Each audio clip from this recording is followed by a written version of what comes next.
Shabbat Shalom.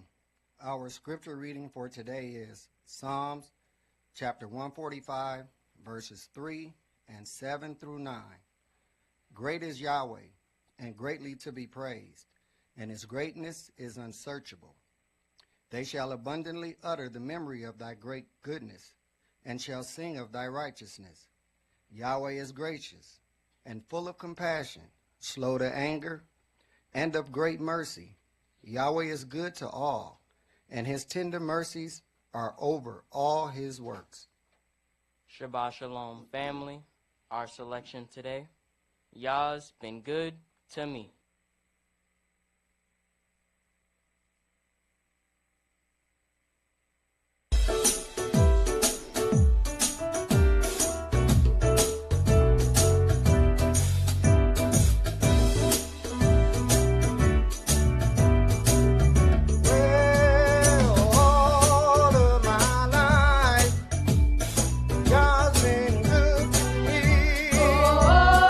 All of my life.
The oracles of the UCI.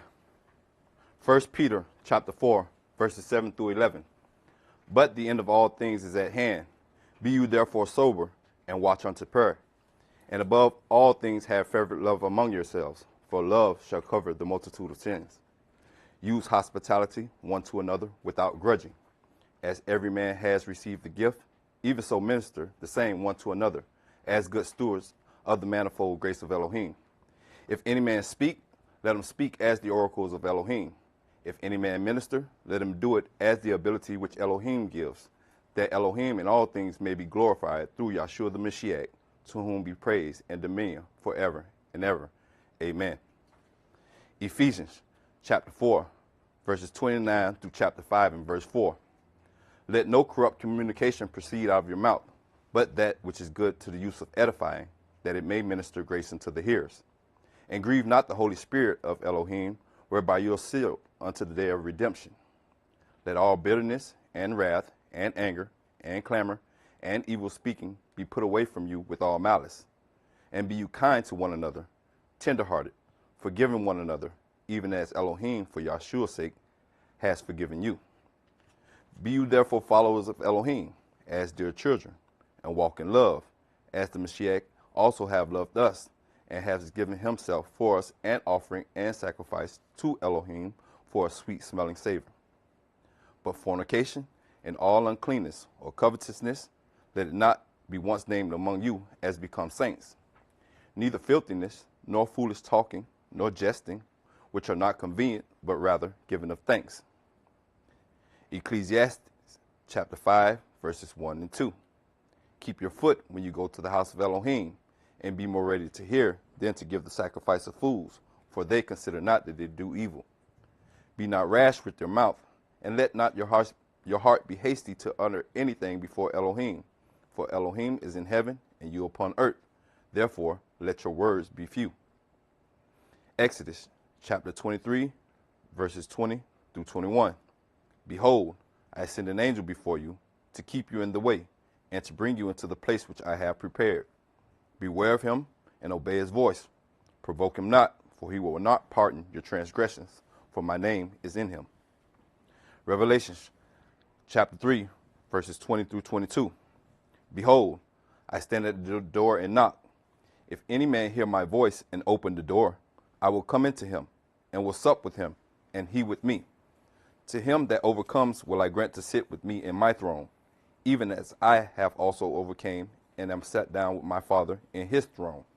He that has an ear, let him hear what the Spirit says unto the churches. Shabbat Shalom, family. Shabbat Shalom. And welcome to another holy convocation that Yahweh has allowed for us to have in this body of Yahshua. And the key there is holy convocation. A lot of times I don't think that we understand that when we gather for holy convocations, there's boundaries that should be kept.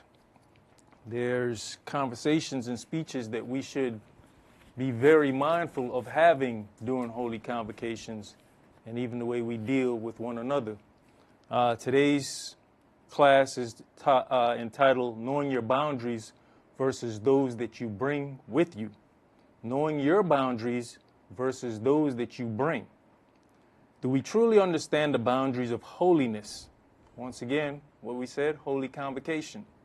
Do we truly understand the boundaries of holiness, and can we recognize when it changes for us and even for those that are around us? I've seen people come into the shepherd's tent and brought others with them. And as they advanced and were able to do certain things, the other person did not understand why they could not do the same. I've also seen the opposite, where the person who was brought advanced ahead of the person that brought them and were allowed to do things the other couldn't. Both positions were difficult to watch, but the latter seemed to be a bit more difficult because there's some sense of entitlement of being the one that came first. Then there's those whom, with no questions asked, figure if that person is doing it, I should be able to do it and proceed to do things that they have no idea of what they're getting involved with.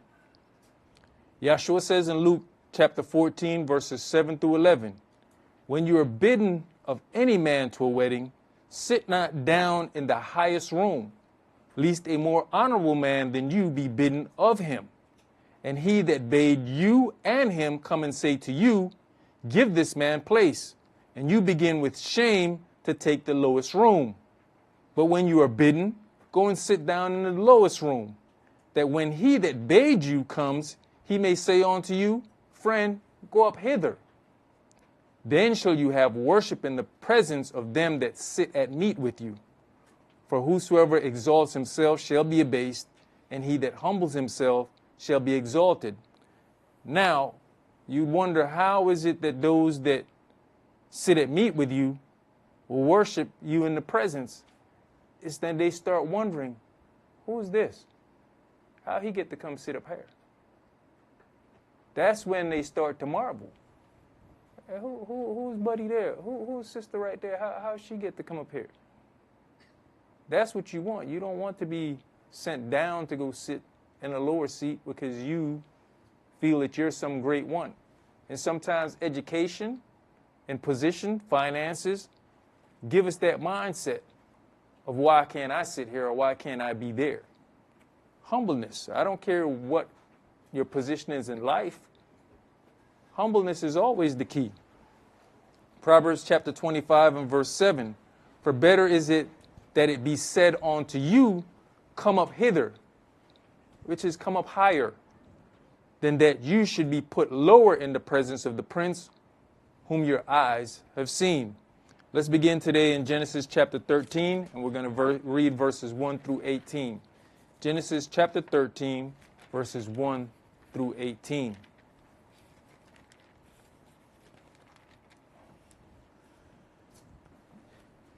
And Abram went up out of Egypt, he and his wife, and all that he had, and Lot with him, into the south.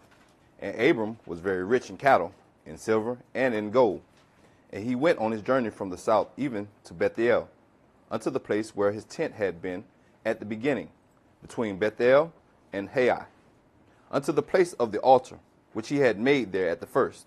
And there Abram called on the name of Yah. So I want us to pay attention that when Abram went up, it was his wife, and he took Lot with him. Go ahead. And Lot also, which went with Abram, had flocks and herds and tents. And the land was not able to bear them, that they might dwell together, for their substance was great, so that they could not dwell together. Now, when you look at Lot, that is his brother's son. But the two of them grew together, so you understand that there's more of a brotherly type of relationship between these two men, which later on we'll also see this separation happen again from that brotherly standpoint where Abram is concerned. So sometimes Yahweh does something early in your life to get you used to something you will have to deal with later on in your life that's similar. Go ahead. Verse 7. And there was a strife between the herdmen of Abram's cattle and the herdmen of Lot's cattle. And the Canaanite and the Perizzite dwelt then in the land. And Abram said to Lot, let there be no strife, I pray you, between me and you, and between my herdmen and your herdmen, for we be brothers. Is not the whole land before you? Separate yourself, I pray you, from me. If you will take the left hand, then I will go to the right.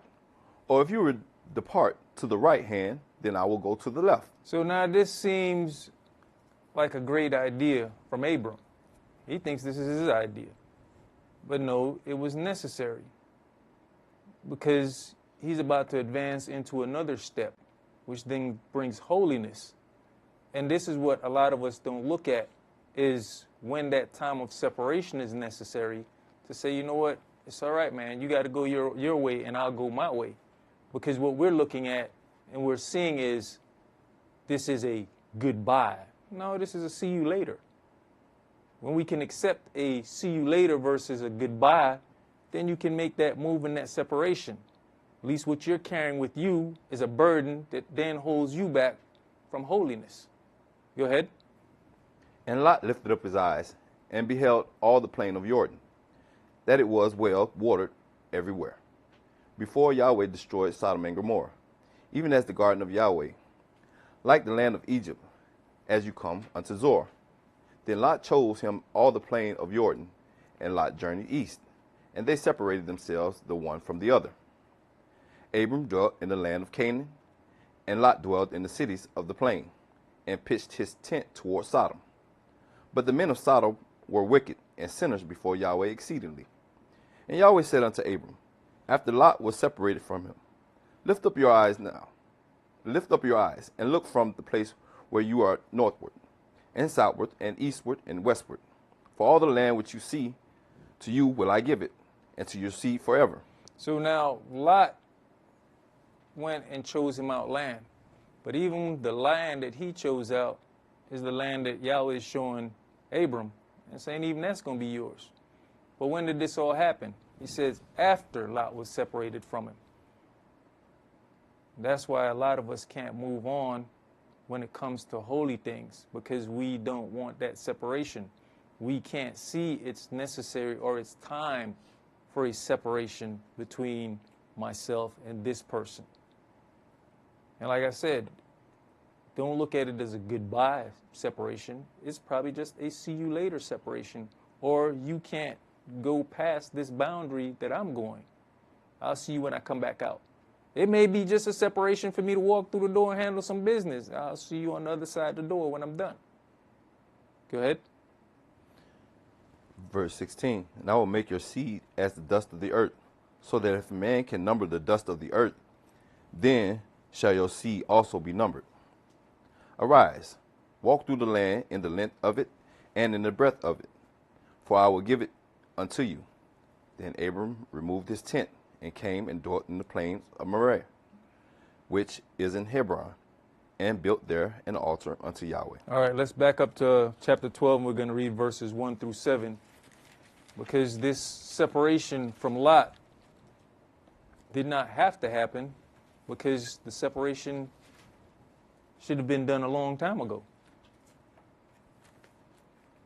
Chapter 12, we're going to read verses 1 through 7.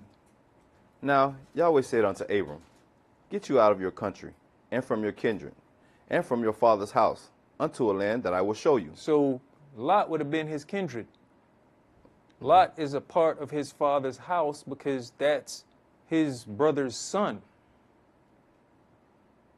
So right then and there was when that separation was supposed to happen. But since it didn't happen then, Yahweh had to devise something else to cause a separation, which then looked as if it was between them making a decision. No, the decision was already made that you shouldn't have been there in the first place. Go ahead. And I will make you a great nation, and I will bless you, and I will make your name great, and you shall be a blessing. And I will bless them that bless you, and curse him that curses you. And in you shall all families of the earth be blessed. So Abram departed, as Yahweh had spoken unto him, and Lot went with him. And Abram was 75 years old when he departed out of Haran. And Abram took Sarai his wife, and Lot his brother's son, and all their substance that they had gathered, and the souls that they had gotten in Haran, and they went forth to go into the land of Canaan, and into the land of Canaan they came. Now, we see that Abram took Sarai his wife, and Lot his brother. And if we don't understand, Sarai is part of him. So you'd say, okay, well, why he took his wife? Because that's him. That's not of his father's house. That's his house that he is building. Lot will never be a part of his house. Lot is a part of his brother's house that passed away. Go ahead. And Abram passed through the land unto the place of Shechem, unto the plain of Moriah. And the Canaanite was then in the land. And Yahweh appeared unto Abram and said unto your seed will I give this land. And there built he an altar unto Yahweh, who appeared unto him. All right. Let's go to Genesis chapter 22, pardon me. We're going to read verses 1 through 14. Once again, when Yahweh came, he came to Abram only. And at that point, he told him what land he was going to get. So if you bring somebody along with you, already knowing that the whole of Decatur is going to be mine, now you should consider, well, if I bring him along and all Decatur is going to be mine, what is he going to have? There should already be a thought process of, I've already been promised all of this, but I'm bringing this person along. What are they going to get? What am I going to have to give up to them? Genesis chapter 22, and we're going to read verses 1 through 14. And it came to pass, after these things, that Elohim did tempt Abraham, and said unto him, Abraham. And he said, Behold, here am I. And he said, Take now your son, your only son, Esaac, whom you love, and get you into the land of Moriah, and offer him there for a burnt offering upon one of the mountains, which I will tell you of. Now, verse 2 says, And he said, Take now your son, your only son, Esau. And we're going to get into that later on in scriptures because we know that there was other sons. We know right now, before Esau, there was another son. Go ahead.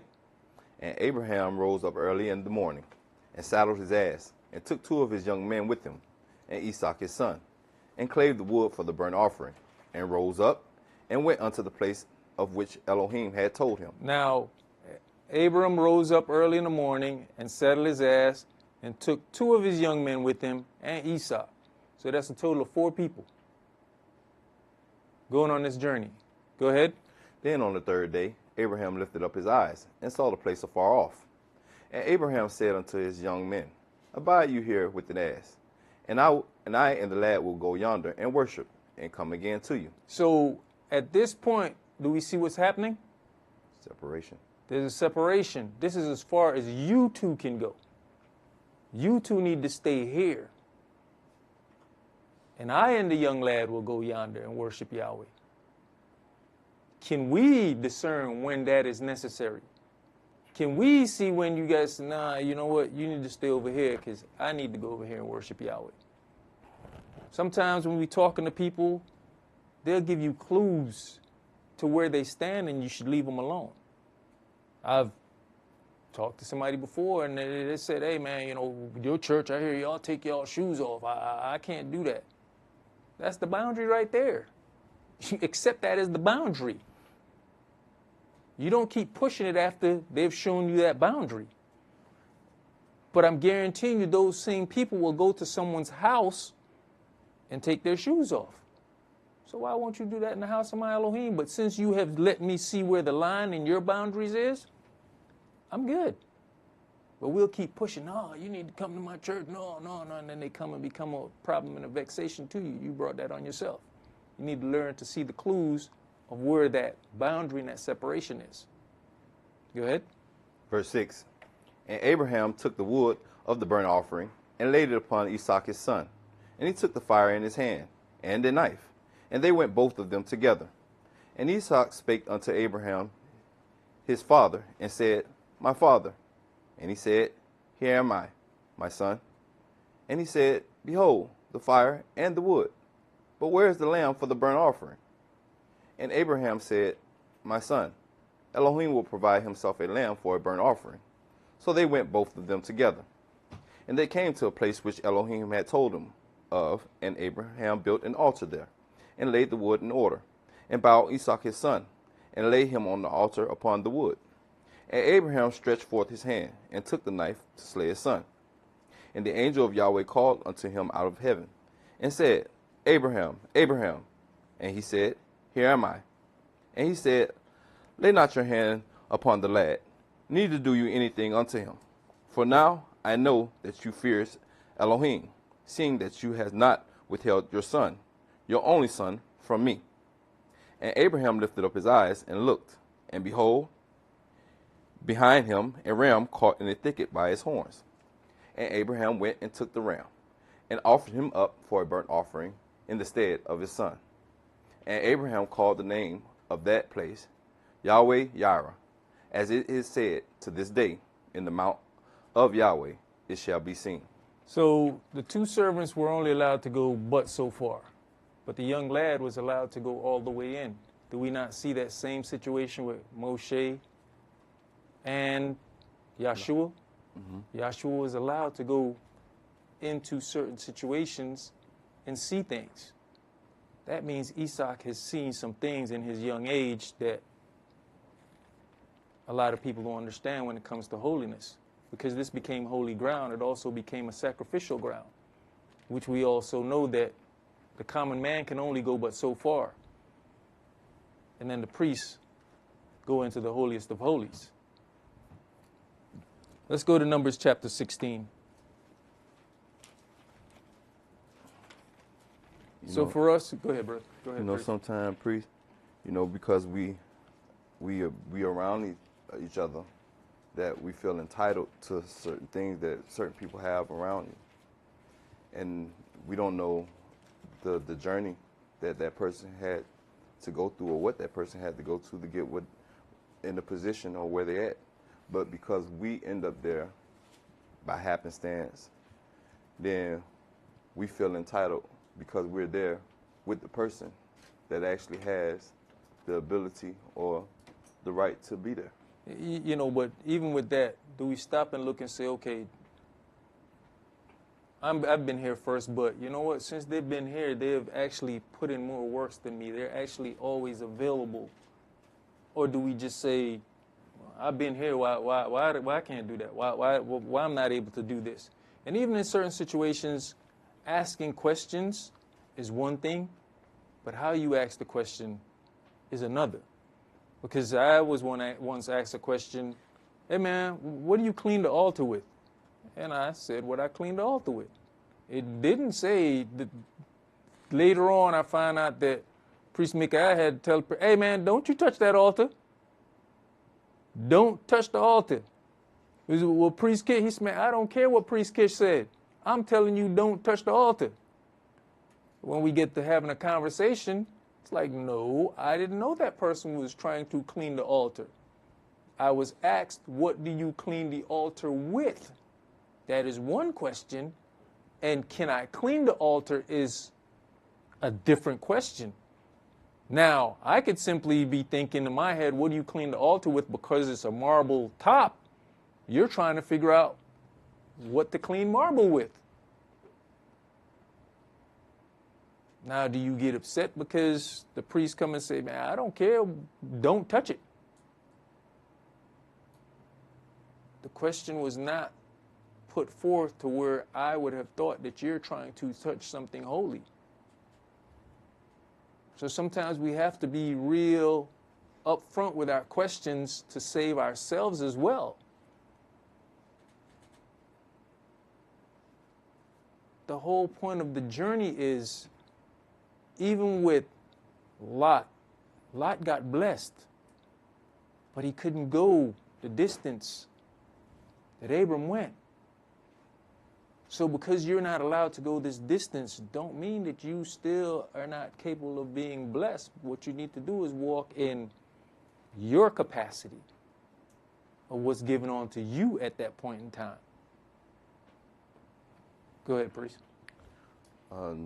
Numbers chapter 16, and we're going to read verses 1 through 5. Now Korah, the son of Izhar, the son of Kohath, the son of Levi, and Dathan, and Abiram, the son of Eliab, and On, the son of Peleth, sons of Reuben, took men, and they rose up before Moshe with certain of the children of Israel, 250 princes of assembly, famous in the congregation, men of renown.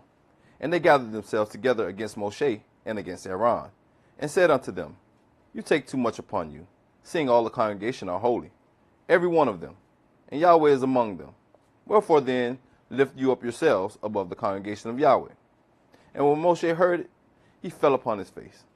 And he spake to Korah, and unto all his company, saying, Even tomorrow Yahweh will show who are his, and who is holy, and will cause him to come near unto him.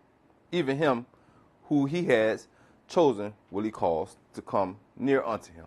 Now, when you look at the beginning of this, it is said that you take too much upon you, seeing all the congregation are holy, every one of them. Mm-hmm. Yeah, the whole nation of Israel is blessed. But there is limitations to what you can do. Even in being a Levite, you got to be able to walk in your lot and your order according to your family. Now, when you look at this whole thing, it says Korah, the son of Esaac, the son of Kohath, the son of Levi. Mm-hmm. So where does Korah fall? He's a Levite. Mm-hmm. So you're in the right tribe, but are you of the right household to do what it is you're trying to do? Now, then after that, here come Dathan and Abiram, the sons of Eliab, right? Eliab is of the tribe of Zebulun. Does Zebulun have anything to do with priesthood? No.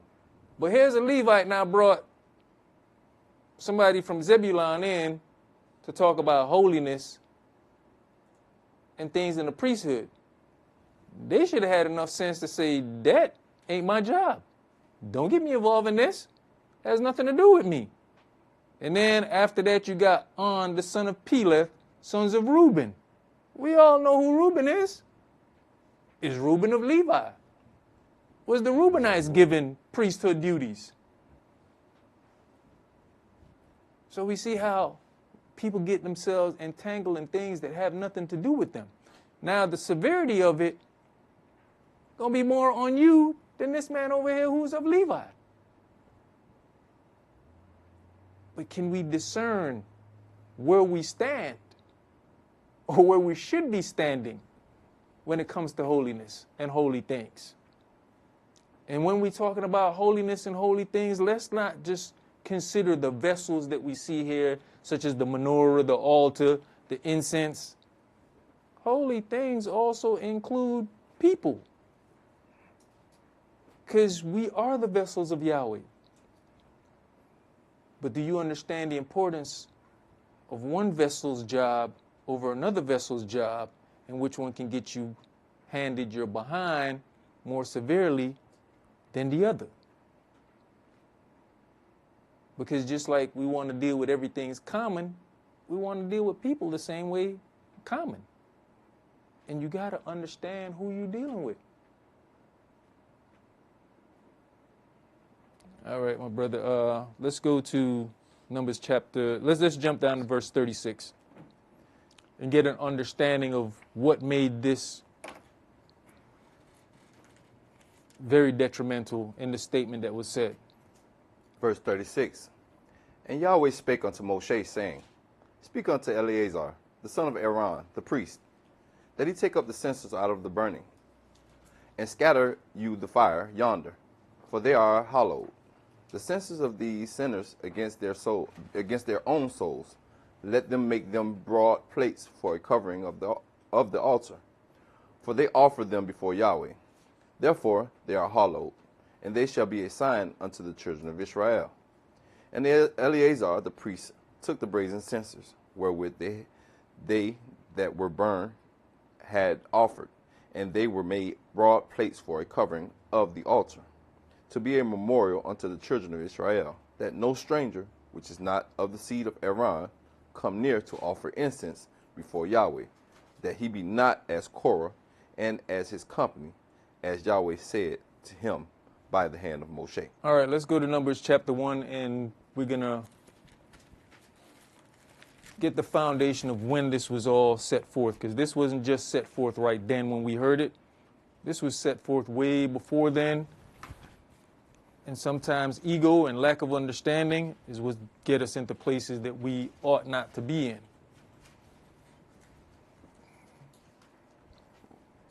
Numbers chapter 1, verse 47. But the Levites, after the tribe of their fathers, were not numbered among them. For Yahweh had spoken unto Moshe, saying, Only you shall not number the tribe of Levi, neither take the sum of them among the children of Israel. But you shall appoint the Levites over the tabernacle of testimony, and over all the vessels thereof, and over all the things that belong to it.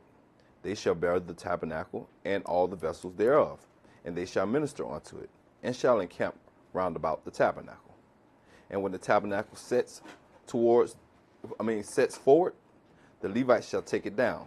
And when the tabernacle is to be pitched, the Levites shall set it up. And the stranger that comes near shall be put to death. So we just read this way back in chapter 16, but it was established in chapter 1. Yahweh had already said no stranger. We heard somebody from Reuben show up, and we heard somebody from Zebulun show up to be a part of holy things. But this was already established. But even with the Levites, within the family, there's specific jobs within the Levites.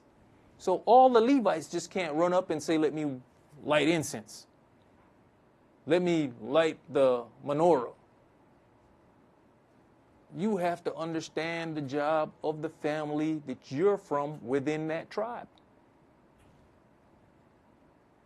Go ahead. Verse 52. And the children of Israel shall pitch their tents, every man by his own camp, and every man by his own standard, throughout their host. But the Levites shall pitch around about the tabernacle of testimony, that there be no wrath upon the congregation of the children of Israel.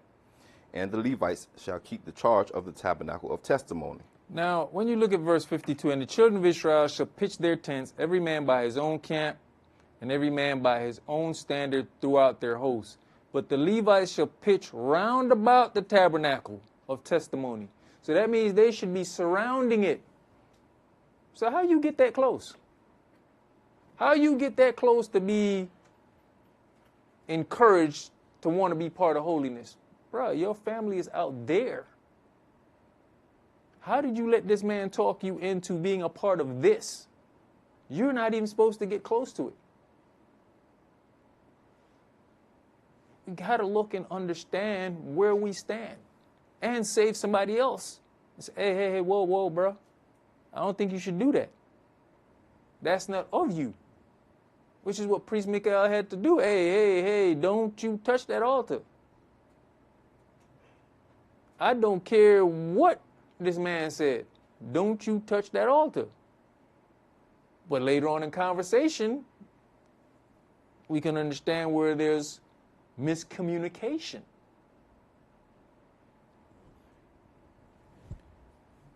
Go ahead, brother.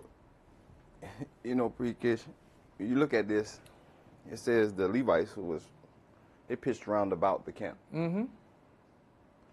You get past that, you outside the camp. Sometimes we be pushing the wrong way. We be pushing for something, and you going in the wrong direction. That's going to lead you outside of the camp. Instead of going inside, instead of staying inside of something and operating in the capacity in which you're able to, you're looking at these certain seats like we read before in the earlier slide. Choose one of the lower seats and be asked to come up.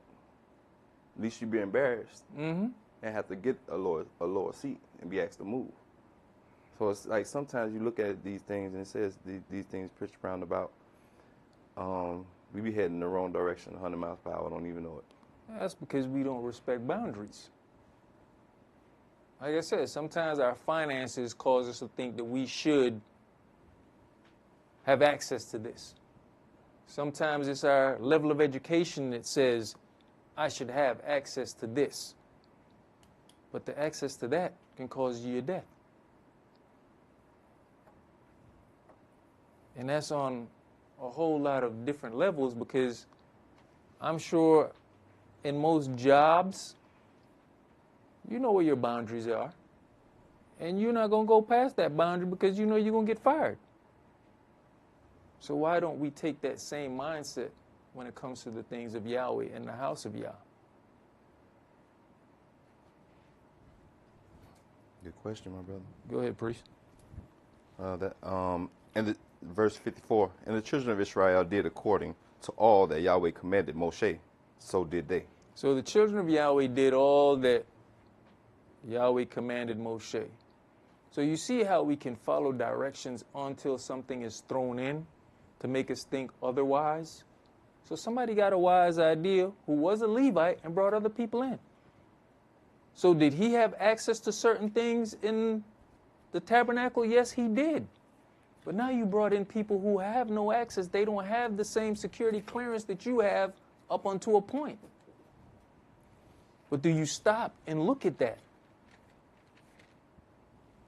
So now when somebody walks in the room and say, hey, man, what's this person doing in here?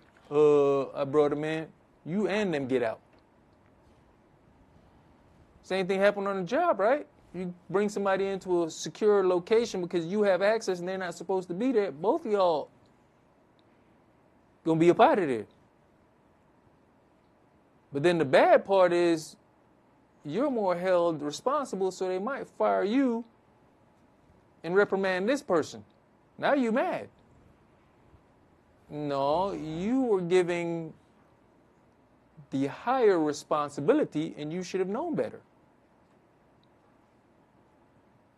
So now the full weight's going to come down on you, and we're going to go ahead and counsel this person. They're going to get to stay, and they ain't going to do it again. Let's go to Exodus chapter 19. And that goes for family members. Yeah, we all want our family members to come along and get the word and the whole nine, but you got to understand where you stand and where they stand. And if the family member comes along and for some reason excel past you, hey, don't get mad. Look within yourself and see, okay, what is my works compared to their works? Am I putting forth the same effort that they are putting forth? Or am I just envying because I figure I'm entitled and I've been here longer? And we're going to see that throughout this thing here too, that's nothing new. But Yahweh does what he wants to do with who he wants to do it with. But don't get envious and get yourself in problems, because now you're pushing yourself to be someplace that you are not prepared for or qualified for. And a lot of times other people going to let you know, hey man, this ain't of you. And then you're going to be mad with them when they shut you down. Because you are forcing to be somewhere that you're not supposed to be.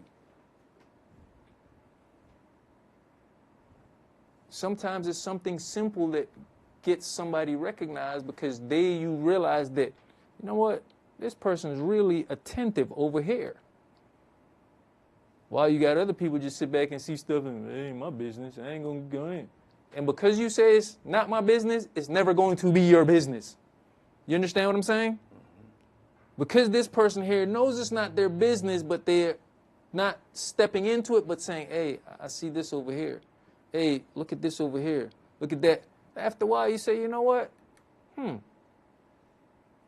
Who best to deal with this? Isn't that what happened to Yosef? When Yosef explained to Pharaoh, Pharaoh said, hey, who best to deal with this than you? Go ahead and deal with it. Don't get mad when the person moves on because you saw it, but it ain't my business. But now they done got it, you want it to be your business. Come on, man. Exodus chapter 19, and start at verse 10, please. And Yahweh said unto Moshe, go unto the people, and sanctify them today and tomorrow, and let them wash their clothes, and be ready against the third day. For the third day Yahweh will come down in the sight of all people upon the Mount Sinai. Now, here we go with the third day, and we've gone through the third day, sanctification. And we also saw the same thing with Abram and the young men. They went 3 days. So were not the young men sanctified? They were sanctified because they went the same 3 days with Abram, with Abraham, and Esau. So they were sanctified. But the boundaries was set for as far as you could go with the sanctification that you had upon you. He said, nah, y'all need to stay here. The lad and I will go there and return to you here. Go ahead, priest. Verse 12. And you shall set bounds unto the people round about, saying, take heed to yourselves, that you go not up into the mount, or touch the border of it. Whosoever touches the mount shall be surely put to death. There shall not an hand touch it, but he shall surely be stoned, or shot through. Whether it be beast or man, it shall not live. When the trumpet sounds long, they shall come up to the mount. And Moshe went down from the mount unto the people, and sanctified the people, and they washed their clothes. So Yahweh said, set bounds.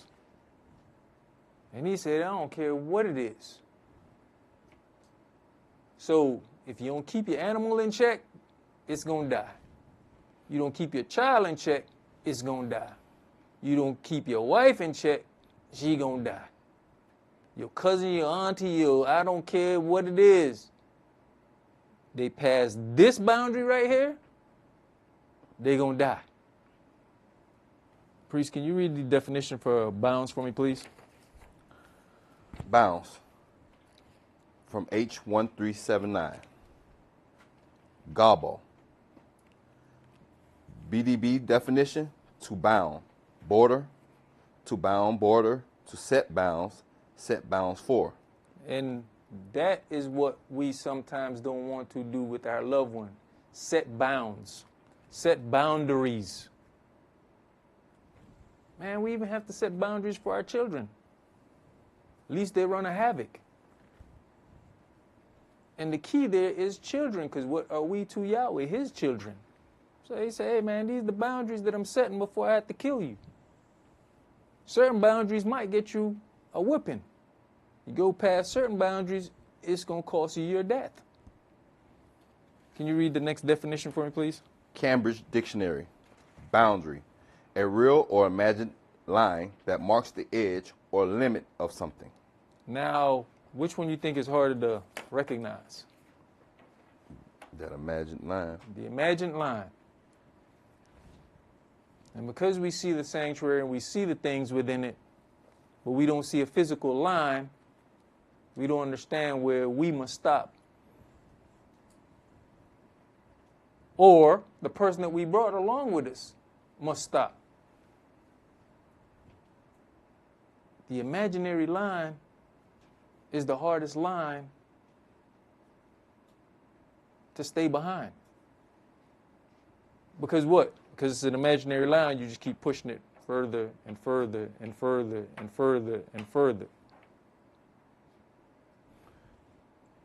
Go ahead, priest. You know what just hit me? The imaginary line is not actually imaginary. You see the line and you just make a doggone decision that you're not going to honor or respect that line.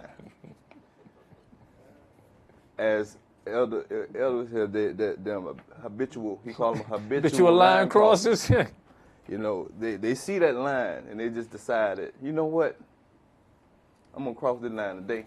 This line, I'm coming across it today. And they go full head on across it because they feel entitled. They feel that, hey, I'm here with him. Mm-hmm. He do it. Mm-hmm. If he can do it, I can do it. Right.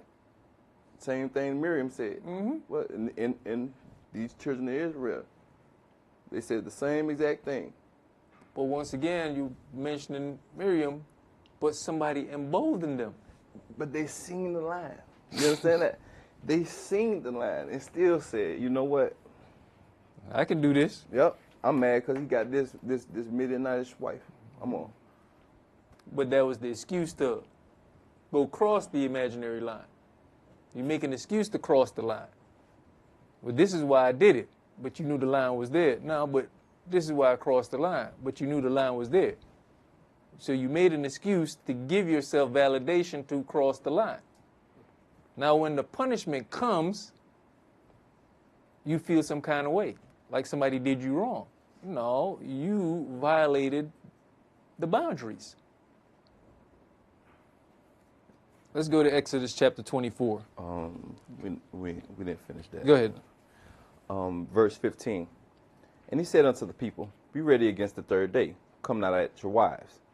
And it came to pass on the third day in the morning that there were thunders and lightnings, and a thick cloud upon the mount, and the voice of the trumpet exceeding loud, so that all the people that was in the camp trembled. And Moshe brought forth the people out of the camp to meet with Elohim, and they stood at the nether part of the mount. And Mount Sinai was altogether on a smoke, because Yahweh descended upon it in fire. And the smoke thereof ascended as the smoke of a furnace, and the whole mount quaked greatly. And when the voice of the trumpet sounded long, and waxed louder and louder, Moshe spake, and Elohim answered him by a voice. And Yahweh came down upon Mount Sinai, on the top of the mount. And Yahweh called Moshe upon the top of the mount, and Moshe went up. And Yahweh said unto Moshe, Go down, charge the people, lest they break through unto Yahweh to gaze, and many of them perish. And let the priests also, which come near Yahweh, sanctify themselves, lest Yahweh break forth upon them. And Moshe said unto Yahweh, The people cannot come up to Mount Sinai, for you charges us, saying, Set bounds about the mount, and sanctify it. And Yahweh said unto him, Away, get you down, and you shall come up, you and Aaron with you. But let not the priests and the people break through to come up unto Yahweh, lest he break forth upon them. Now, when you look at this, he said, you set bounds. You already told the people. Yahweh said, nah, you still need to go down and make sure it's not being violated. But sometimes you tell somebody something and they got their own, like we said, their own ideas because you can do it, why can't I do it? Even in this situation, you see that even the priest couldn't go certain. The priest could not come. Yeah, you're a priest, but you can't come up here. Aaron and Moshe. But I'm a priest too. I'm a priest too. Yeah, you're going to be two. Two pieces.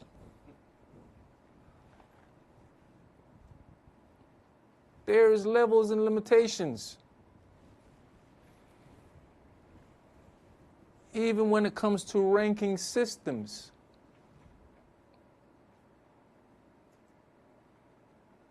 You got a private, then you got a private first class. Do you understand there's a difference between that private first class and that private? There's things and access that the first class has that you, Mr. Regular Private, don't have. But do you understand that? You're private just like me. Okay. Go past that door if you want to. And see who's going to be pushing up the ground and who's not. Go ahead, priest. So Moshe went down unto the people and spake unto them. All right. Where are we going? Yahshua chapter 3. Just so. Yep.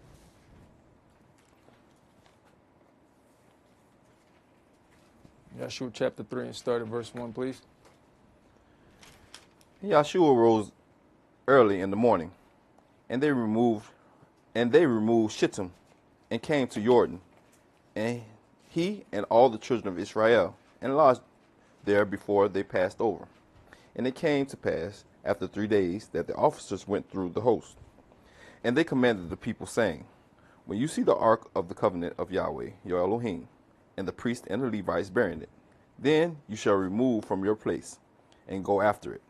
Yet there shall be a space between you and it, about 2,000 cubits by measure. Come not near unto it, that you may know the way by which you must go. Now, I want us to remember this.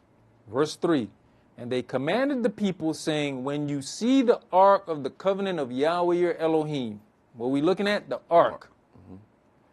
And the priests, the Levites bearing it. Who's carrying it? The priests, the Levites. Mm-hmm. Then you shall remove from your place and go after it. Okay, you're going to follow it. Mm-hmm. You're going to follow it, but there shall be a space between you and it, about 2,000 cubits by measure. So if you don't know how to figure out that imaginary line, you better ask somebody. A 2-cubit space between you and it. Real quick, again, is that imaginary? It's imaginary if you don't know the distance of 2 cubits without somebody drawing a line. What they gonna do? Keep drawing a line as they keep moving? I tell you what, you'll find out where that line at.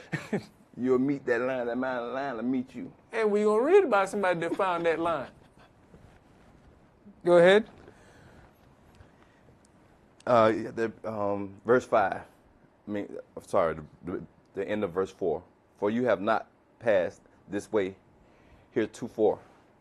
And Yahshua said unto the people, Sanctify yourselves, for tomorrow Yahweh will do wonders among you. And Yahshua spake unto the priests, saying, Take up the ark of the covenant, and pass over before the people. Who he said that to? The priests. Okay. And they took up the ark of the covenant, and went before the people. And Yahweh said unto Yahshua, This day will I begin to magnify you in the sight of all Israel, that they may know that, as I was with Moshe, so I will be with you. And you shall command the priests that bear the ark of the covenant, saying, When you are come to the brink of the water of Jordan, you shall stand still in Jordan. And Yahshua said unto the children of Israel, Come hither, and hear the words of Yahweh your Elohim. And Yahshua said, Hereby you shall know that the living Elohim is among you, and that you will without fail drive out from before you the Canaanites, and the Hittites, and the Hivites, and the Perizzites, and the Girgashites, and the Amorites, and the Jebusites. Behold, the ark of the covenant of Yahweh of all the earth passes over before you into Jordan. Now therefore take you 12 men out of the tribes of Israel, out of every tribe a man. And it shall come to pass, as soon as the sole of their feet of the priests that bear the ark of Yahweh, Yahweh of all earth, shall rest in the waters of Jordan, that the waters of Jordan shall be cut off from the waters that come down from above, and they shall stand upon a heap. And it came to pass that the people removed from their tents to pass over Jordan, and the priests bearing the ark of the covenant before the people. And as they that bear the ark were come unto Jordan, and the feet of the priests that bear the ark were dipped in the brim of the water, for Jordan overflows all his banks all the time of harvest, that the waters which came down from above stood and rose up upon an heap very far from the city Adam, that is, beside Zaratan. And those that came down towards the sea of the plain, even Salt Sea, failed and were cut off. And the people passed over right against Jericho. And the priests that bear the ark of the covenant of Yahweh stood firm on the ground in the midst of Jordan, and all the Israelites passed over on dry ground until all the people were passed clean over Jordan. So what happened if you stepped in the Jordan before the priests got in the water and did what they were supposed to do? So now you mad because your family member drowned because he went in the water before time? You got to understand boundaries. And then there's that thing called listening comprehension. And if you don't understand what was said, go ask somebody. So maybe they can repeat it in another manner that you can understand. Because sometimes some things go right over your head, but there's no problem in asking, hey, can you repeat that for me again, or can you phrase that another way? I kind of didn't catch it. Because the other thing you're going to catch, you really don't want. Let's go to... We skip Exodus 24. That touched on that. Joshua 23. Exodus 24. Hey, it's fine. We went over that scripture though, right? Yep. All right. Let's go to 2 Samuel chapter 6.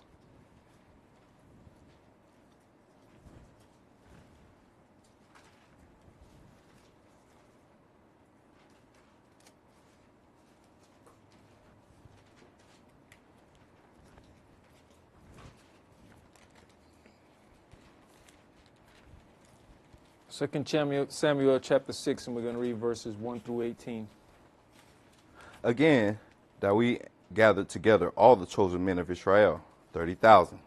And David arose and went with all the people that were with him from Belial of Yehudah to bring up from thence the ark of Elohim, whose name is called by the name of Yahweh of hosts, that dwelt between the cherubims.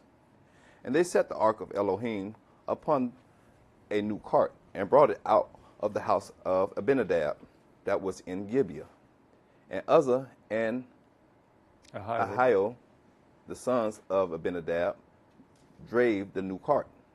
And they brought it out of the house of Abinadab, which was at Gibeah, accompanying the ark of Elohim.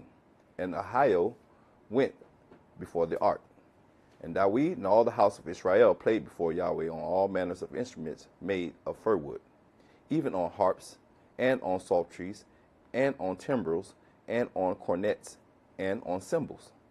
And when they came to Nashon's threshing floor, Uzzah put forth his hand to the ark of Elohim, and took hold of it, for the oxen shook it. And the anger of Yahweh was kindled against Uzzah, and Elohim smote him therefore his error, and there he died by the ark of Elohim. And Dawid was displeased, because Yahweh had made a breach upon Uzzah, and he called the name of the place Per-Uzzah to this day. And Dawid was afraid of Yahweh that day, and he said, how shall the ark of Yahweh come to me? So Dawid would not remove the ark of Yahweh unto him into the city of Dawid. But Dawid carried it aside into the house of Obed-Edom, the Gittite. And the ark of Yahweh continued in the house of Obed-Edom, the Gittite, 3 months. And Yahweh blessed Obed-Edom and all his household. And it was told King Dawid, saying, Yahweh has blessed the house of Obed-Edom and all that pertaineth unto him, because of the ark of Elohim. So Dawid went and brought up the ark of Elohim from the house of Obed-Edom into the city of Dawid with gladness. And it was so, that when they that bare the ark of Yahweh had gone 6 paces, he sacrificed oxen and fatlings. And Dawid danced before Yahweh with all his might. And Dawid was girded with a linen ephod. So Dawid and all the house of Israel brought up the ark of Yahweh with shouting and with the sound of trumpet. And as the ark of Yahweh came into the city of Dawid, Michal, Saul's daughter, looked through a window and saw the king Dawid leaping and dancing before Yahweh, and she despised him in her heart. And they brought in the ark of Yahweh and set it in his place, in the midst of the tabernacle that Dawid had pitched for it. And Dawid offered burnt offerings and peace offerings before Yahweh. And as soon as Dawid had made an end of offering burnt offerings and peace offerings, he blessed the people in the name of Yahweh of hosts. All right, so when we look back at it, it says that Obed-Edom got blessed, so Dawid went and picked up the ark. They don't go into any specifics right there of what Dawid went through before going to get this ark. Now, we also see where Uzzah put forth his hand and touched that ark. But in Joshua 3 and 4 we read, yet there shall be a space between you and it, about 2,000 cubits by measure. Now it says all Israel is going with Dawid, but are they keeping those standards in that space that was necessary? Let's go to 1 Chronicles, and we're going to read chapter 15. 1 Chronicles chapter 15. Because when you read that, you just think that, oh, Dawid just jumped up. Oh, man, Obed-Edom's being blessed. Let's go get this thing. Nah, but let's get more of a perspective on what went down before he went and got this thing. 1 Chronicles chapter 15. And Dawid made him a house in the city of Dawid, and prepared a place for the ark of Elohim, and pitched for it a tent. Then Dawid said, none ought to carry the ark of Elohim but the Levites, for them has Yahweh chosen to carry the ark of Elohim. Now, where did we get this from? We didn't read about that earlier. You think that, oh, Obed-Edom's getting blessed. Oh, man, you know what? He can't keep getting blessed. Let's just go get this ark. That's not how that went down. Dawid had to learn what? The boundaries of dealing with the ark. Go ahead. And to minister unto him forever. And Dawid gathered all of Israel together to Jerusalem, to bring up the ark of Yahweh unto his place, which he had prepared for it. And Dawid assembled the children of Aaron and the Levites. Of the sons of Kohath, Uriel, the chief of his brethren, and 120. Of the sons of Merari, Asaiah, the chief, and the brother, 220. Of the sons of Gershom, Joel, the chief, and his brethren, and 130. And the sons of Elizaphan, Shemaiah, the chief, and his brother, 200. Of the sons of Hebron, Eliel, the chief, and his brothers, 80. Of the sons of Uzziel, Aminadab, the chief, and his brother, 112. And Dawid called of Zadok and Abiathar the priest, and the Levites for Uriel, Asa, and Yoel, Shemaiah, and Eliel, and Aminadab, and said unto them, You are chief of your fathers of the Levites. Sanctify yourselves, both you and your brothers, that you may bring up the ark of Yahweh, Elohim of Israel, unto the place that I have prepared for it. So here's David calling the priest and telling them what they're supposed to do. How does David know this? Because the priest, the king is supposed to have a copy of the book and read out of it daily. So now what? David went back to learn the boundaries of dealing with the ark. And with learning the boundaries, he realized, hey, not anybody can deal with this. And you can't just deal with it anyhow you want to. This is how it should be dealt with. So at this point, I'm sure he also understands that space that needs to be between y'all and this ark. Because we didn't hear about nobody else dying. Go ahead. Verse 13, For because you did it not at the first, Yahweh our Elohim made a breach upon us, for that we sought him not after the due order. So because you guys didn't do it, that's why this happened. But look at who is doing the research. Sometimes we have to do our own research to save people and ourselves.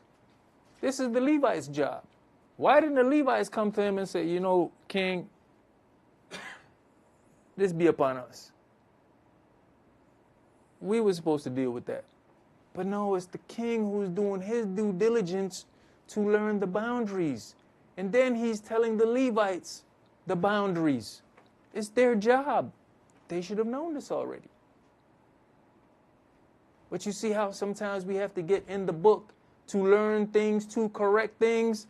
But that's the biggest things, is that when changes come and boundaries are set, people who have gotten used to things being a certain way have a problem with the changes. We've had to learn our own boundaries with us brothers coming into this room in front of the altar. We had to make changes. And for some people, it wasn't easy. They had their own thought process. Because what? They've gotten used to things being a certain way. But when Yahweh shows you, you got to make the change. Now that David understands, if he doesn't deal with it in that manner, and it happens again, this is definitely blood on his hand. Because now you are doing this with understanding. Go ahead, priest. Verse 14, So the priests and the Levites sanctified themselves to bring up the ark of Yahweh Elohim of Israel. And the children of the Levites bear the ark of Elohim upon their shoulders with the staves thereon, as Moshe commanded according to the word of Yahweh. So now we don't have a cart being pulled by cattle and this thing weeble wobbling around. Those staves is also putting distance between us and it.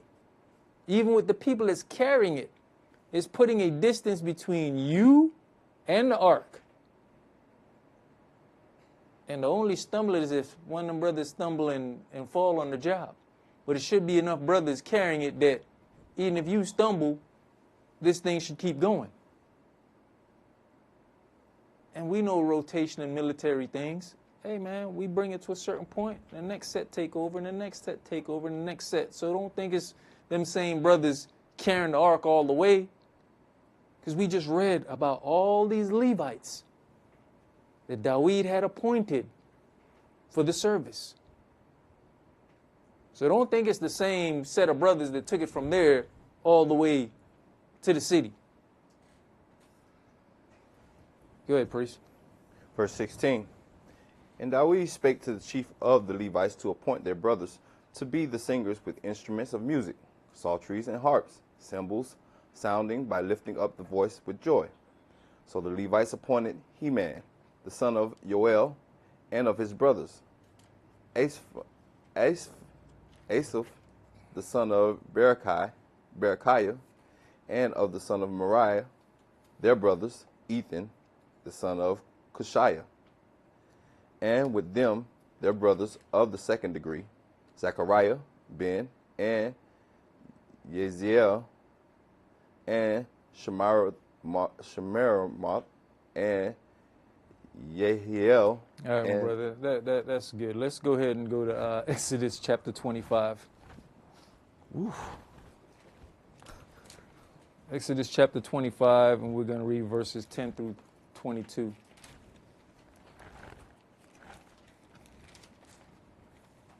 It's like anything else. We'll study how to get that next position or get promoted to that next step or move up the ladder.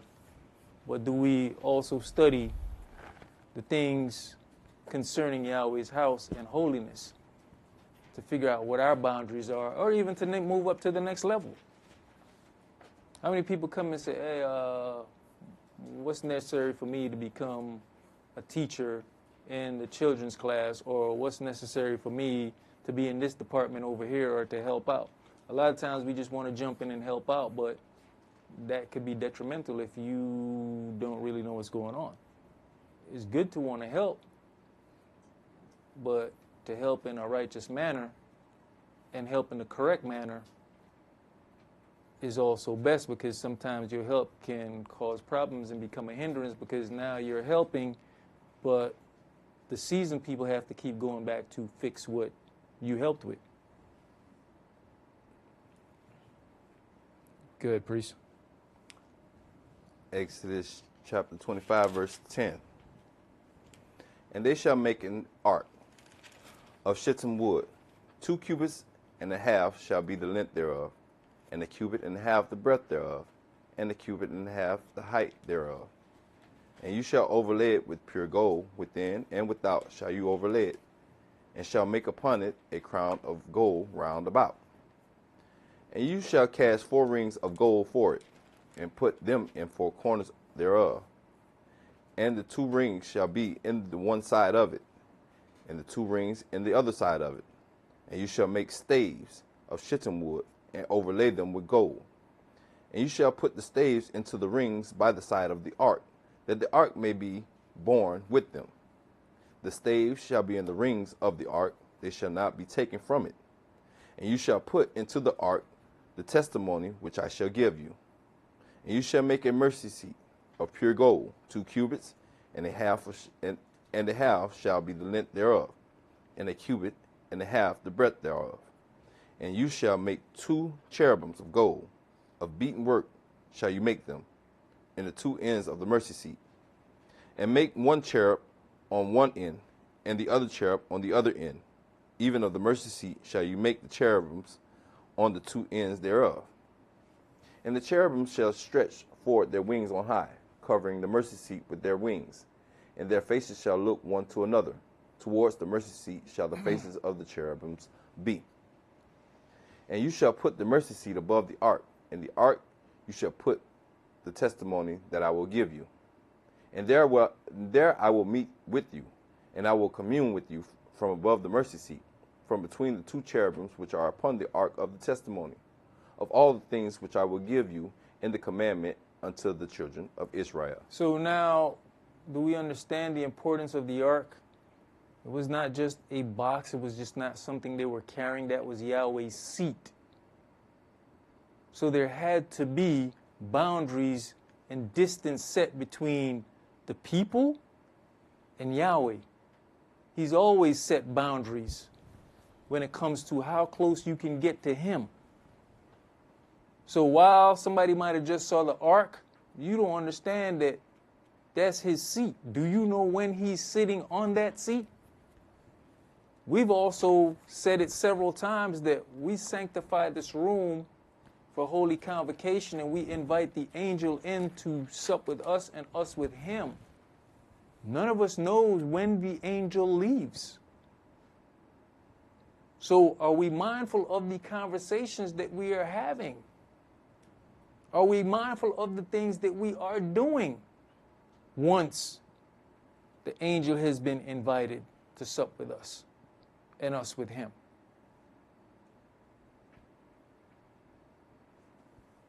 That's that imaginary boundary, that imaginary line. we don't know. So therefore, we should be very mindful. Go ahead, priest. I think that was it, right? Yep, that was it. All right, let's go to Numbers chapter 23. So Yahweh set his seat. A man put his hand forth because his seat was not being carried the right way and touched his seat, and he had to die.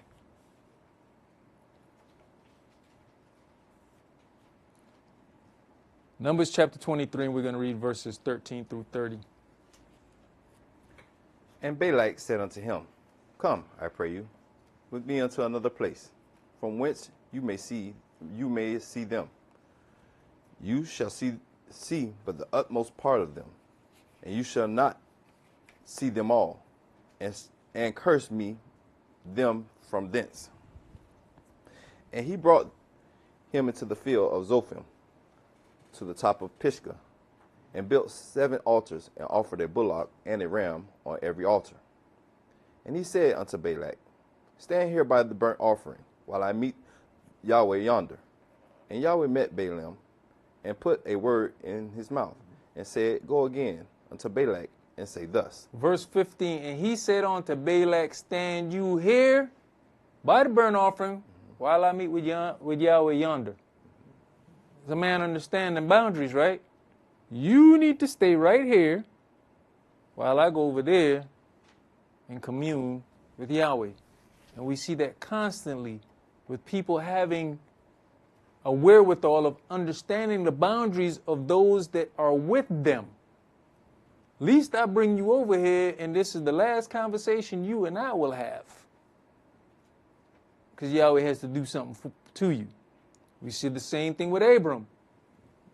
You stay here, I and the lad will go over there and come back to you over here.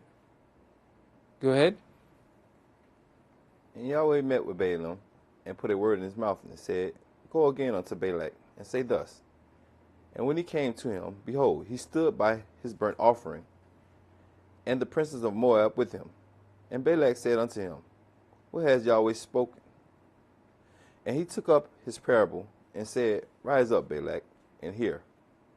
Hearken unto me, you son of Zippor. And even with that, you got to look at a respect. It's not every conversation that you're having that you can bring people in. Some conversations just need to be between you and this person, and then you go back and tell them this. But between the conversation, there's more stuff that was said. That's just between me and you. But I need you to go back and tell them this part. Can we discern that? Or do we just run and blab everything? And then when we get hemmed up, then we don't understand why. No, because what you did was cause problems.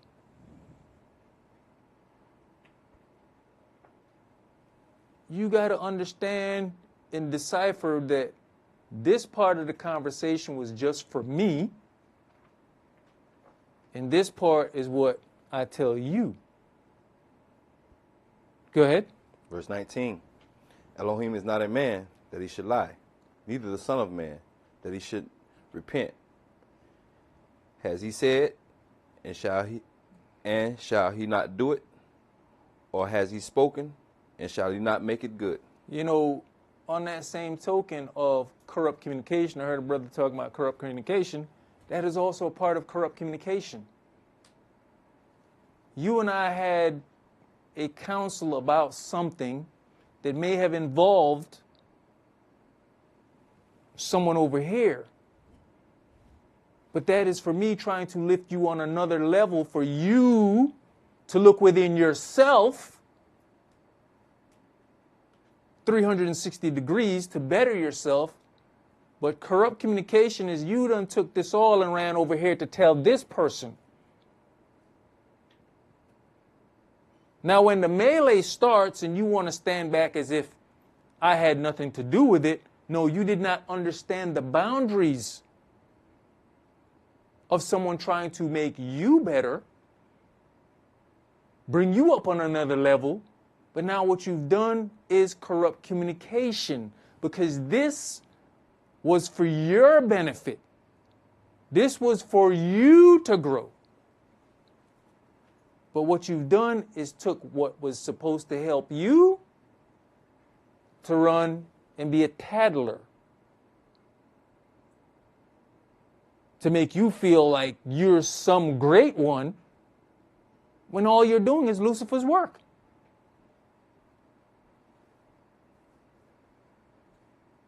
That then deems corrupt communication, because this communication was between you and I. But since you took it over here, it's now corrupt communication. It's not everything that's said to you is meant for you to run and tell everyone. It's for you to look within yourself to see where it applies so you can grow, if that's what you want. But some people don't want to grow, so yet we spend our time wasting our time thinking we're trying to help somebody up to the next level, when all they want to do is just be messy. Go ahead, priest. You said something. You said it's for you to look within yourself and become a better person. A lot of times people look into other people for that, what's the word? Validation. That validation of acceptance. That this person gonna make me feel accepted. I'm not gonna make myself feel accepted. I'm not gonna use the things that this person gave me to evaluate this. I'm gonna evaluate this by allowing somebody else to validate. Why are you doing that? Let's look at the boundaries. Does the person you run into have the necessary keys to get you into the kingdom? Do they possess the necessary keys to help you get into the kingdom? Knowledge, understanding, wherewithal, direction, counseling to help you get into the kingdom. Another boundary. Or are you just happy being where you're at? Like we've said before, hey, Lucifer will gladly take you back. Don't be miserable feeling that you have to be here when you can be out in the streets and enjoy yourself. Hey man, party. Straight to the lake of fire. We live in hot Atlanta. Go ahead. Enjoy the heat, and it's going to get hotter.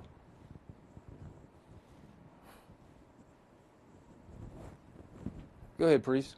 Verse 20. Behold, I have received commandment to bless, and has blessed, and I cannot reserve it. Reverse it, I'm sorry. He has not beheld lawlessness in Jacob. Now, what he just said, I have received commandment to bless, and he has blessed, and I cannot reverse it. Go ahead. Verse 21. He has not beheld lawlessness in Jacob, neither has he seen perverseness in Israel. Yahweh, his Elohim, is with him, and he shout of a king is among him, and the shout of a king is among them. Elohim brought them out of Egypt. He has, as it were, the strength of a unicorn. Surely there is no enchantment against Jacob, neither is there any divination against Israel. According to this time, it shall be said of Jacob and of Israel, what has Elohim wrought?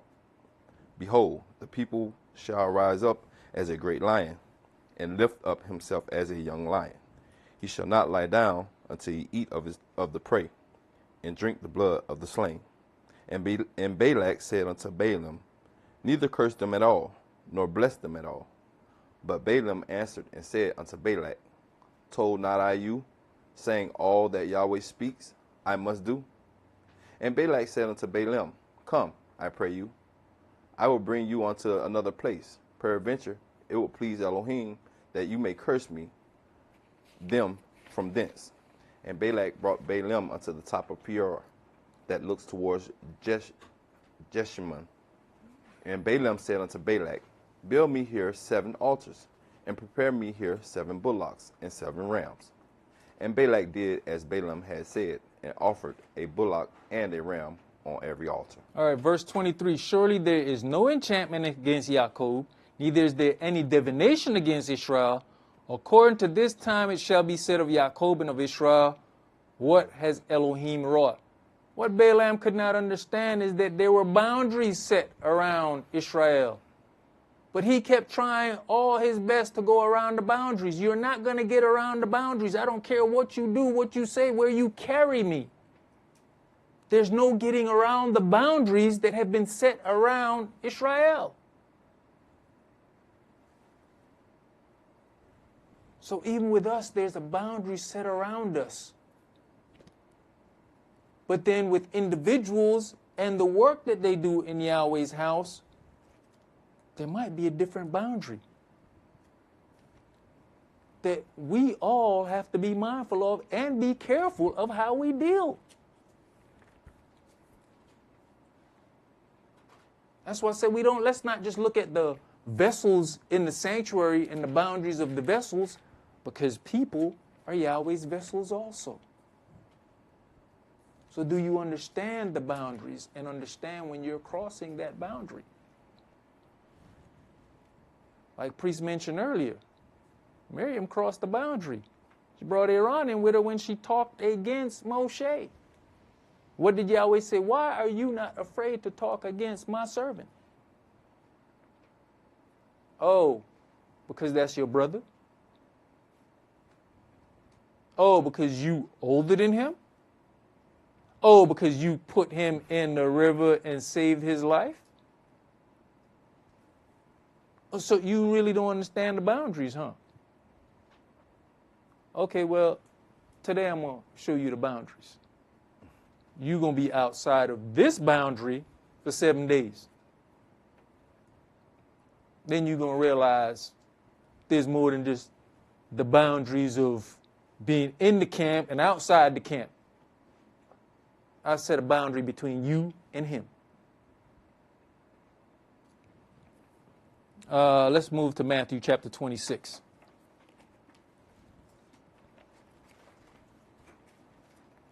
Matthew chapter 26, and we're going to read verses 36 through 56.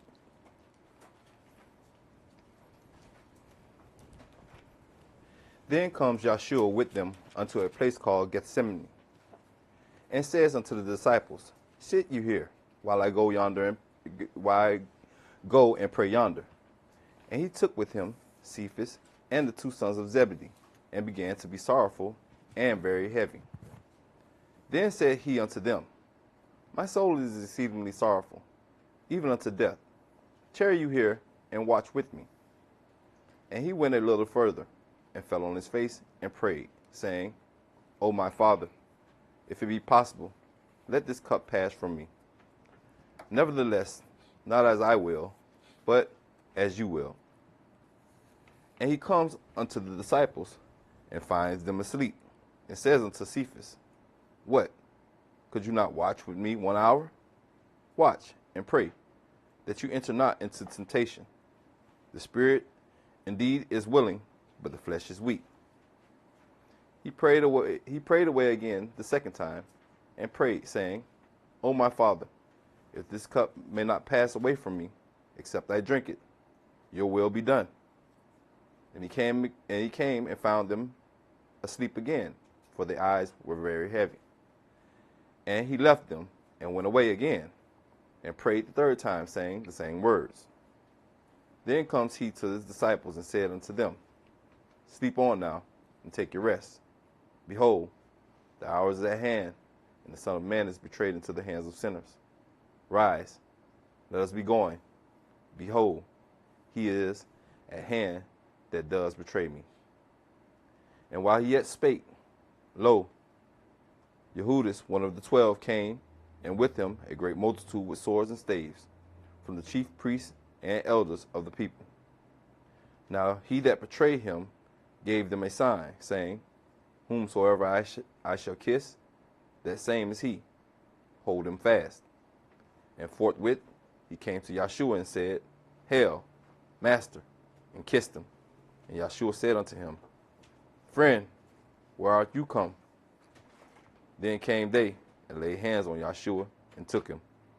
And behold, one of them which were with Yeshua stretched out his hand and drew his sword and struck a servant of the high priest and smote off his ear. Then said Yeshua unto him, Put up again your sword into its place, for all that take the sword shall perish with the sword. Think you that I cannot pray to my Father, and he shall presently give me more than 12 legions of angels? But how then shall the scriptures be fulfilled, that thus it must be?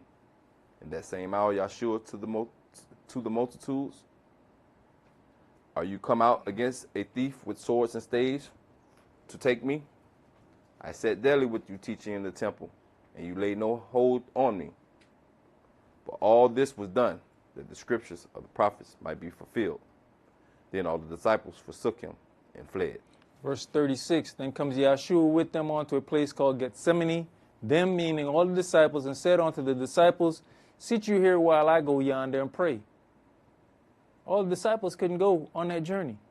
They were all there, but they stopped. And he said, and he took with him Cephas and the two sons of Zebedee. You three can go up to this point with me.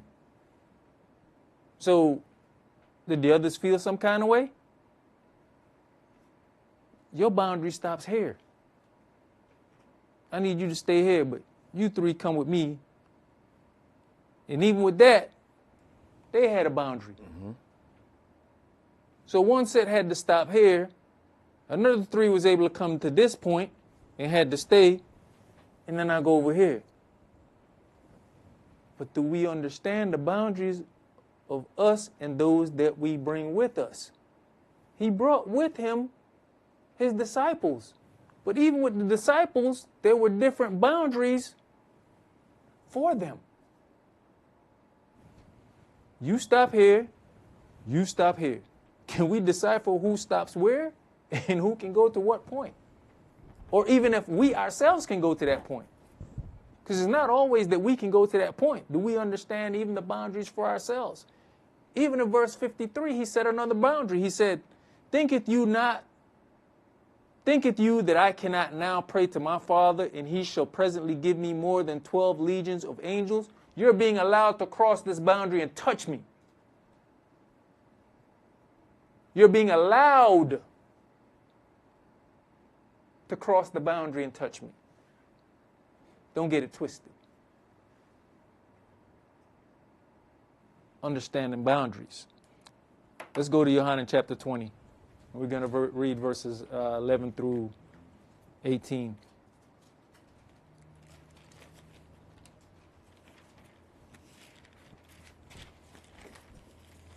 But now once you're allowed to do something, do you become complacent and think that you can always do it? What it says, came as a lamb the first time. Next time he's going to come as a roaring lion. You think you're going to touch him then? You think you're going to be able to put your hands on him then? It's a whole different boundary. Come across it if you want to. Go ahead. Yohanan chapter 20. Start at verse 11. Verse 11. But Miriam stood without at the sepulchre weeping.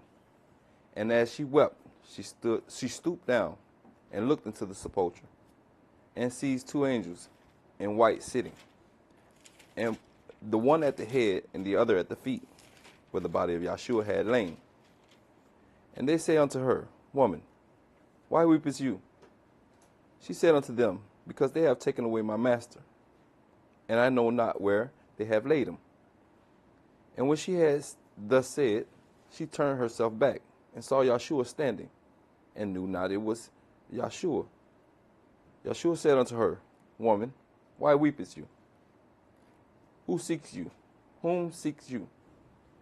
She, supposing him to be a gardener, saying unto him, Sir, if you have borne him hence, tell me where you have laid him, and I will take him away. Yeshua said to her, Miriam. She turned herself and said unto him, Rabboni, which is to say, Master. Yeshua said unto her, Touch me not, for I am not yet ascended to my Father, but go to my brother and say unto them, I ascend unto my Father and your Father, and to my Elohim and your Elohim. Mary Magdalene came and told the disciples that she had seen the Adonai, and that she had spoken these things unto her. Now he said to her, touch me not. Right? Touch me not. Because what? She was in the presence of realizing that was him and was going to touch him. Do we understand when boundaries change, and do we get in our feelings when boundaries change? And I'm going to show you why I said, do you understand when boundaries change? Let's go to Yohanan chapter 12. And let's look at this same situation of this same lady and see where Miriam stands. At that point, Miriam could have been in her feelings. And I'm going to show you why. Let's read why. Yohanan chapter 12, and let's start at verse 1. Then Yeshua 6 days before the Passover came to Bethany, where Lazarus was, which had been dead, whom he raised from the dead. Where they made him a supper, and Martha served. But Lazarus was one of them that sat at the table with him. Then took Miriam a pound of ointment of spikenard, very costly, and anointed the feet of Yeshua. Who took it? Miriam. Okay, go ahead. And wiped his feet with her hair. And the house was filled with the odor of the ointment. Then said one of his disciples, Yehudas Iscariot, Simeon's son, which should betray him, why was not this ointment sold for 300 pence and given to the poor? This he said, not that he cared for the poor, but because he was a thief, and had the bag, and bare what was put therein. Then said Yeshua, let her alone against the day of my burying. She had kept this. For the poor always you have with you, but me you have not always. Now, Miriam took a pound of ointment of spikenard, very costly, and anointed the feet of Yeshua. That means she's touching his feet, right? And wiped his feet with the hair of her head, right? Yehuda's saying, hey man, why don't you stop? We could do something else with it. Yeshua said, leave her alone. This is now the same Mary in the way he said, touch me not. And she could have felt some kind of way, but wait a minute. Why all of a sudden I can't touch you? Boundaries and changes. Can we accept when the boundaries change, even when we don't understand the change? Miriam touched him before. Now she's being told, don't touch me. The average person, man, who you think you is? Understanding boundaries and when the boundaries change for us, because it changed for her. Let's go to Yohanan chapter 13 and start at verse 31 for me. Therefore, when he was gone out, Yeshua said, now is the Son of Man glorified, and Elohim is glorified in him. If Elohim be glorified in him, Elohim shall also glorify him in himself, and shall straightway glorify him. Little children, yet a little while I am with you. You shall seek me, and as I said unto the Yehudis, whither I go, you cannot come. So now I say to you, a new commandment I give unto you, that you love one another, as I have loved you, that you also love one another. By this shall all men know that you are my disciples, if you love one to another. Simeon Cephas said unto him, Adonai, where goes you? Yeshua answered, whither I go, you cannot follow me now, but you shall follow me afterwards. Cephas said unto him, Adonai, why can I not follow you now? I will lay down my life for your sake. Yeshua answered him, will you lay down your life for my sake? Verily, verily, I say unto you, the cock shall not crow, till you has denied me 3 times. So, verse 36, Simeon Peter said unto him, Adonai, whither you goeth? Yeshua answered him, whither I go you cannot now follow me now, but you shall follow me afterwards. Cephas said unto him, Adonai, why cannot I follow you now? The average one of us would have just heard, you can't come. You can't follow me. That's all we would have heard. But with the way Cephas stated his statement after, it lets us know he had listening comprehension. He said, why can't I follow you now? So right now, this is the boundary. This is the boundary right now. But later on, boundaries are going to change. Listening comprehension, understanding boundaries, and knowing where we stand. Ezekiel chapter 9. Let's go to Ezekiel chapter 9.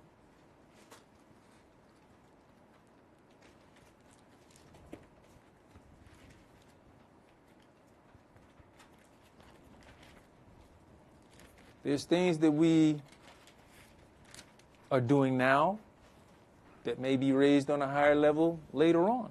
Yahweh willing, we enter into the kingdom. The things we do now, the things we aren't able to do now,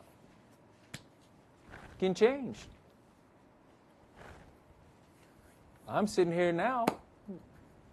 I might be a doorkeeper in the kingdom. But you know what? I'm in the kingdom. That's all that matters.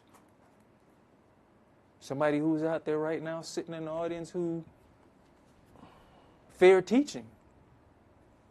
I end up teaching. But why not? It says we are to be a kingdom of priests. Are we coveting the position now, not realizing, you know what? This has been promised to me. Let me prepare myself because this has been promised to me. That we will be a kingdom of priests. Go ahead. Ezekiel chapter 9, verse 1. He cried also in my ears with a loud voice, saying, cause them that have charge over the city to draw near, every man with his destroying weapon in his hand. And behold, 6 men came from the way of the higher gate, which lies towards the north, and every man a slaughter weapon in his hand.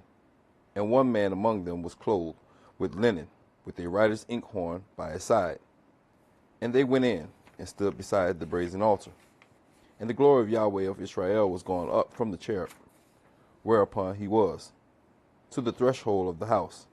And he called to the man clothed with linen, which had the writer's inkhorn by his side.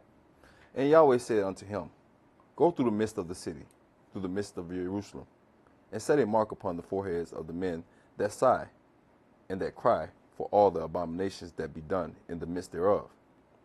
And to the others he said in my hearing, go you after him through the city, and smite. Let not your eyes spare, neither have you pity. Slay utterly old and young, both maids and little children, and women, but come not near any man upon whom is the mark. And begin at my sanctuary. Then they began at the ancient men which were before the house. So even in this situation, the angels was given boundaries. The boundary was set. Any man that's got the mark, don't touch him.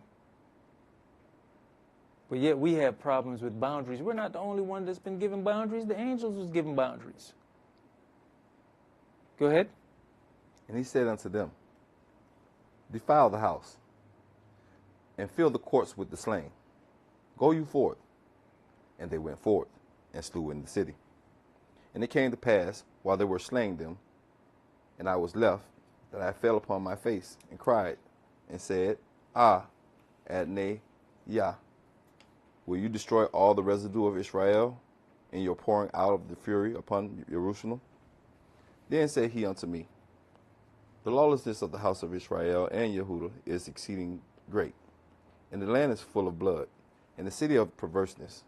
For they say, Yahweh has forsaken the earth, and Yahweh sees not. And as for me also, mine eyes shall not spare, neither will I have pity, but I will recompense their way upon their head. And, behold, the man clothed with linen, which had the inkhorn by his side, reported the matter, saying, I have done as you have commanded me. I have done as you have commanded me. That means I stayed within the confines of what you gave me to do, the boundaries that you set forth. I have done what I was supposed to do. Let's go to Genesis chapter 21, and we're going to start at verse 1. From the Garden of Eden until now, mankind has had an issue with Yahweh's boundaries. But what happens is that it takes someone else to come in and give us some bright idea that causes us to pass or want to go beyond those boundaries. The boundary is set in the Garden of Eden. Adam didn't have a problem with the boundary. Eve didn't have a problem with the boundary until something else came in and set forth that you can go across that boundary. And once Eve went across the boundary, then Adam became emboldened to go across the boundary. So sometimes we cross boundaries because what? We saw somebody else do it,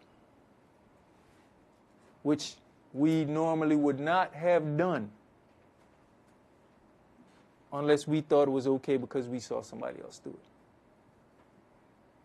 But we got to understand our boundaries and those that are with us. Every man's got to understand the boundaries because the life you save might be your own. Go ahead, priest. Genesis chapter 21, verse 1. Yahweh visited Sarah, as he had said, and Yahweh did unto Sarah as he had spoken. For Sarah conceived, and bare Abraham a son in his old age, at the set time of which Elohim had spoken to him. And Abraham called the name of his son that was born unto him, whom Sarah bare to him, Esaac. And Abraham circumcised his son Esau, being 8 days old, as Elohim had commanded him. And Abraham was 100 years old when his son Esau was born unto him. And Sarah said, Elohim had made me to laugh, so that all that hear will laugh with me.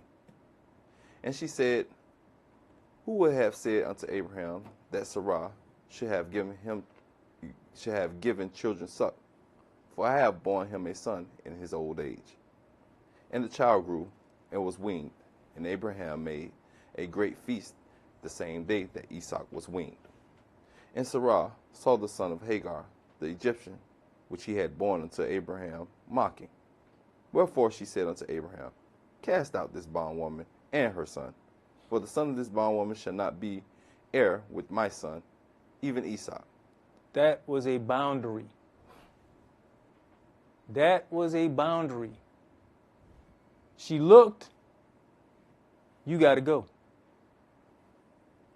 I'm setting a boundary because you and him are not going to be heirs together. But we hear Yahweh referred to Esau as your only son. Ishmael is firstborn. That would mean he is entitled to certain things. But just as Lot was still blessed, let's see what happens with Ishmael. Go ahead. And the thing was very grievous in Abraham's sight because of his son. Verse 12. And Elohim said unto Abraham, let it be not grievous in your sight because of the lad, and because of your bondwoman. And all that Sarah had said unto you, hearken unto her voice. For in Esau shall your seed be called. And also of the son of the bondwoman will I make a nation, because he is your seed. And Abraham rose up early in the morning, and took bread and a bottle of water, and gave it to Hagar, putting it on her shoulder, and the child, and sent her away. And he departed, she departed, and wandered in the wilderness of Beersheba. So here's Abraham again having to deal with a separation. Remember what I said earlier? Abraham had to separate from Lot, who was like a brother unto him. Now he's having to cause a separation between two brothers, his two sons. Sometimes Yahweh will do some things to get you acclimated with what you have to deal with later. But as in the separation of him and Lot, Lot was also blessed. As in this separation, Yahweh says, I'm also going to bless Ishmael. Go ahead. Verse 15. And the water was spent in the bottle, and she cast the child under one of the shrubs. And she went and sat her down over against him a good way off, as it were a bow shot. For she said, let me not see the death of the child. And she sat over against him, and lifted up her voice, and wept. And Elohim heard the voice of the lad, and the angel of Elohim called to Hagar out of heaven, and said unto her, what aileth you, Hagar? Fear not, for Elohim has heard your voice of the lad where he is. Arise, lift up the lad, hold him in your hand, for I will make him a great nation. And Elohim opened her eyes, and she saw a well of water. And she went and filled the bottle with water, and gave the lad drink. And Elohim was with the lad, and he grew, and dwelt in the wilderness, and became an archer. And he dwelt in the wilderness of Paran, and his mother took him a wife out of the land of Egypt. So we see that Hagar was then sent away with Ishmael. And Yahweh said, I'm going to take care of him. But let's go back to Genesis 16. Because this could have taken place earlier, this separation. But it didn't. Genesis chapter 16 and verse 1. Now Sarai, Abram's wife, bare him no children. And she had a handmaid, an Egyptian, whose name was Hagar. And Sarai said unto Abram, behold now, Yahweh had restrained me from bearing. I pray you, go in into my maid.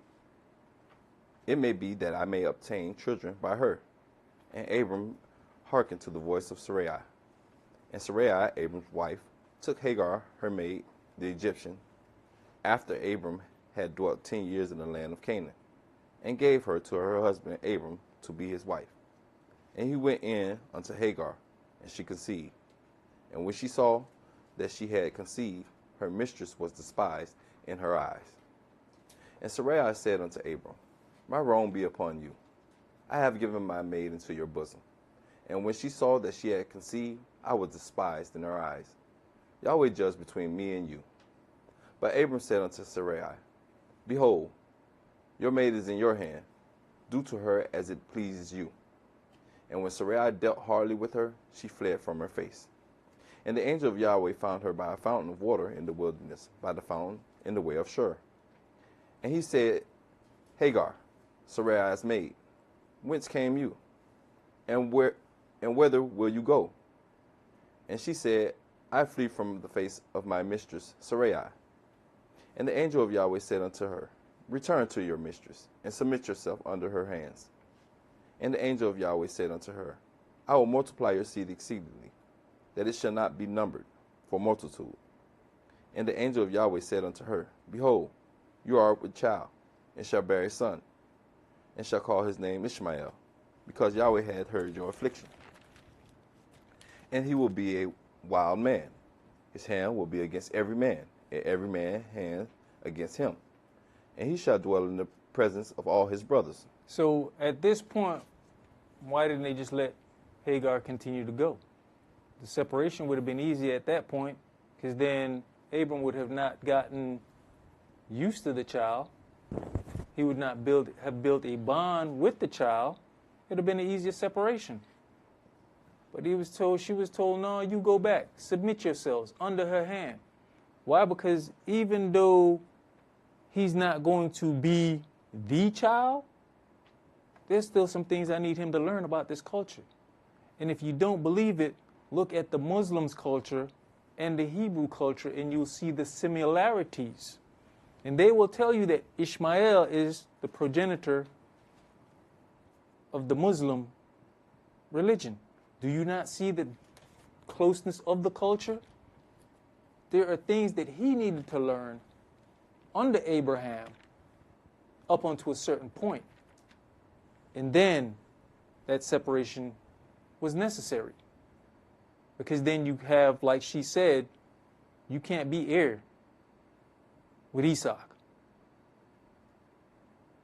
But that was not the only one. Let's go to Genesis chapter 25. Let's hear the conclusion of this matter. Genesis chapter 25. We're going to read verses 1 through 9. When the boundaries come, can we accept the boundaries? Because if he sacrificed Esau, that would have been the second time having to separate from one of his boys.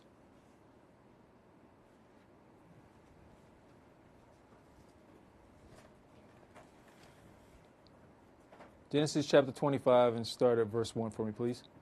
Then again, Abraham took a wife, and her name was Keturah. And she bare him Zimran, and Yokshan, and Medan, and Midian, and Ishbak, and Shua. And Yokshan begot Sheba, and Dedan. And the sons of Dedan were Ashurim, and Letishim, and Lumamim. And the sons of Midian, Ephah, and Epher, and Hanok, and Abidah, and Eldah. All these were the children of Keturah. And Abraham gave all that he had unto Esau. But unto the sons of the concubine which Abraham had, Abraham gave gifts, and sent them away from Esau his son, while he yet lived, eastward unto the east country. So do we see that there's a constant boundary around how close these other children can stay to Esau? So Ishmael was not the only one that was sent away from Esau.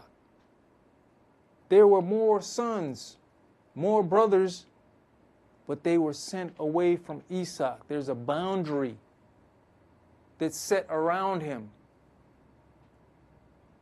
And I need you all to be away from him. They were given gifts and departed. Go ahead. Verse 5, And Abraham gave all that he had unto Esau. But unto the sons of the concubine which Abraham had, Abraham gave gifts, and sent them away from Esau his son, while he yet lived eastward unto the east country. And these are the days of the years of Abraham's life, which he lived, 160 years. Then Abraham gave up the ghost, and died in the good old age, an old man and full of years, and was gathered to his people. And his sons Esau and Ishmael buried him in the cave of Machpelah, in the field of Ephron, the son of Zorah, the Hittite, which is before Mamre. So when all push came to shove, with all these sons, who came back and buried him? Ishmael and Esau came together to bury him. Were they the only ones? No. But the other ones went so far away that they probably didn't even know what happened. But the boundaries was set. But even with the boundaries, in order for Ishmael to have known, there was still some communication between him and Esau. Had to be some type of communication for him to know that his father passed away. And even with the sending away, he was willing to come back to deal with what he had to deal with, which was the burying of his father. But at that point, understand the boundaries. Can we deal with the boundaries of holiness? Can we see those boundaries? It's not just for now. Even in the kingdom, there's going to be boundaries.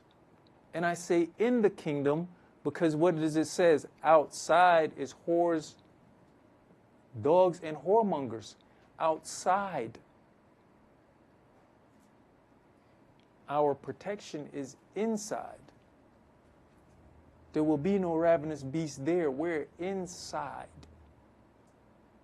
We got to understand that when you step outside that boundary, things change. Just like we come here on the Sabbath and we have peace, quiet, we're able to commune with one another, talk about righteousness. We know once we leave out of here, the boundaries change. But do we change with the boundaries? Or do we hold fast to our integrity and let our light shine within a world of chaos? That's all we're going to do for today. Shabbat Shalom. Shabbat Shalom.